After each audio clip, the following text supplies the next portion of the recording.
কখন আসলে চিকিৎসকের শরণাপন্ন হবেন তারা? সেটি রোগীর ক্ষেত্রেও হতে পারে কিংবা রোগীর স্বজনদের ক্ষেত্রেও হতে পারে। যদি মাইল্ড ফর্মে হামের উপসর্গ থাকে বা মিজেলসের উপসর্গ থাকে তাহলে কিন্তু হাসপাতালে ভর্তির দরকার নাই। এক্ষেত্রে আমার বাসায় কিছু সাপোর্টিভ কিছু ম্যানেজমেন্ট, জ্বরের ওষুধ, সর্দির ওষুধ এবং তাকে প্রচুর পরিমাণে তরল খাবার, হাইড্রেশন যেটাকে বলে, হাইড্রেশন অ্যান্ড নিউট্রিশন, এটা মেনটেন করলেই হয়। কিন্তু কিছু কিছু হামের কিছু জটিলতা হয়, যে জটিলতাগুলো হলে আপনাকে অবশ্যই ডাক্তারের শরণাপন্ন হতে হবে এবং হাসপাতালে ভর্তি হতে হবে। এখন আমরা বলি সেগুলো কি কি হতে পারে, যেমন যদি হামের ক্ষেত্রে নিউমোনিয়া হয়, এটা রেসপিরেটরি ট্র্যাক্ট, শ্বাসতন্ত্রকে ইনভলভ করে। যদি হামের ক্ষেত্রে নিউমোনিয়া হয় তাহলে এই নিউমোনিয়াজনিত জটিলতা হতে পারে, সেক্ষেত্রে আমার বাবুকে হাসপাতালে অবশ্যই ভর্তি করতে হবে।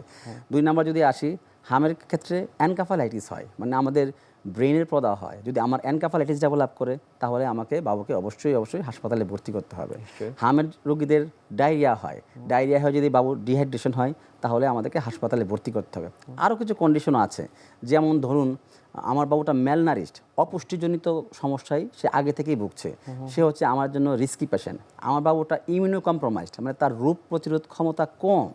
যদি আমার বাবুর রোগ প্রতিরোধ ক্ষমতা কম থাকে তাহলে আমাকে বাবুকে হাসপাতালে ভর্তি করতে হবে, সেক্ষেত্রে স্পেশাল প্রিকশন নিতে হবে। এই কন্ডিশনগুলো হলে আমাকে অবশ্যই হসপিটালে ডাক্তারের শরণাপন্ন হতে হবে বা ভর্তির প্রয়োজনীয়তা আছে। চিকিৎসকের শরণাপন্ন হবার পর কিংবা হাসপাতালে শরণাপন্ন হবার পর আসলে পরীক্ষা নিরীক্ষার কি কি প্রয়োজন হয়ে থাকে? প্রথম দিকে আমরা পিসিআর টেস্ট করতে পারি, আরটি-পিসিআর টেস্ট করতে পারি, এবং জ্বরের 3 দিন পর থেকে আমরা মিজেলস অ্যান্টিবডি টেস্ট করতে পারি। মিজেলস অ্যান্টিবডি 2 ধরনের হয়, একটা হচ্ছে মিজেলস অ্যান্টিবডি আইজিএম আর একটা হচ্ছে আইজিজি। যদি আমি আইজিএম পাঠাই এটা 3 দিন পরেই পজিটিভ হবে, এটা আমাদের শরীরে 4 থেকে 8 সপ্তাহ পর্যন্ত পারসিস্ট করে। আর আইজিজিটা পরে আসবে, মানে আইজিএমটা ইন্ডিকেট করে যে আমার বর্তমানে আমার ইনফেকশন আছে, আর আইজিজিটা ইন্ডিকেট করে যে আমার পূর্ববর্তী সময় হাম হয়েছে।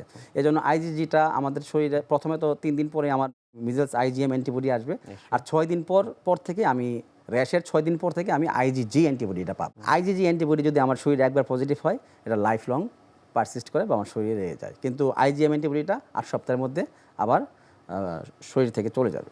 কাউন্সেলিংটা কিভাবে করে থাকেন যখন আসলে একেবারে নিশ্চিত হলেন যে রোগীর আসলে হাম হয়েছে? অ্যাসিউরেন্সটা খুব গুরুত্বপূর্ণ।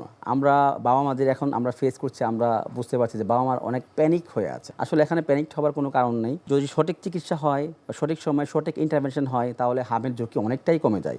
আমাদেরকে রোগীদেরকে অ্যাসিউর করতে হবে যে না, আপনার বাবুটার জ্বর হয়েছে, র্যাশ হয়েছে বা রানি নোজ আছে, আপনাকে আমি সহায়ক কিছু চিকিৎসা দিচ্ছি। সাধারণত প্যারাসিটামল আমরা দিয়ে থাকি, একটা অ্যান্টিহিস্টামিন দেই।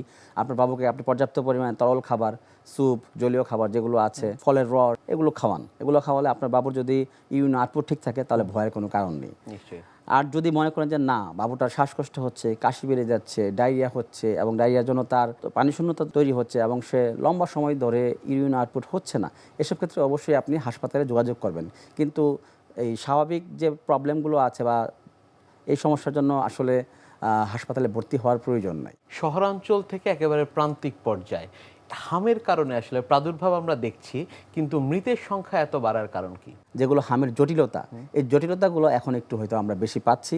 এই কারণে হয়তো বা আমাদের এই যে আপনি যেটা বললেন যে বাচ্চা মৃতের সংখ্যা আমরা বেশি পাচ্ছি। এখন একটা রোগীর হয়তো বা মিজেলস হলো, তার নিউমোনিয়া হলো, তারপর হচ্ছে গিয়ে তার রেসপিরেটরি ফেইলিওর হলো, তার এআরডিএস ডেভেলপ করলো, সেক্ষেত্রে কিন্তু আমাদের PICU, paediatric intensive care unit, যেটাকে আমরা ক্রিটিক্যাল কেয়ার সাপোর্ট বলি, সেই সাপোর্টগুলো দরকার হয়। তো সেই সাপোর্টগুলো হয়তো আমাদের যেটা প্রান্তিক বললেন বা উপজেলা পর্যায়ে হয়তো সেই সাপোর্টটা আমাদের নেই। বর্তমানে টারশিয়ারি লেভেলের যে হাসপাতালগুলো রয়েছে কিংবা শহরাঞ্চলের হাসপাতালগুলোতেও মৃতের সংখ্যাটি দেখছি।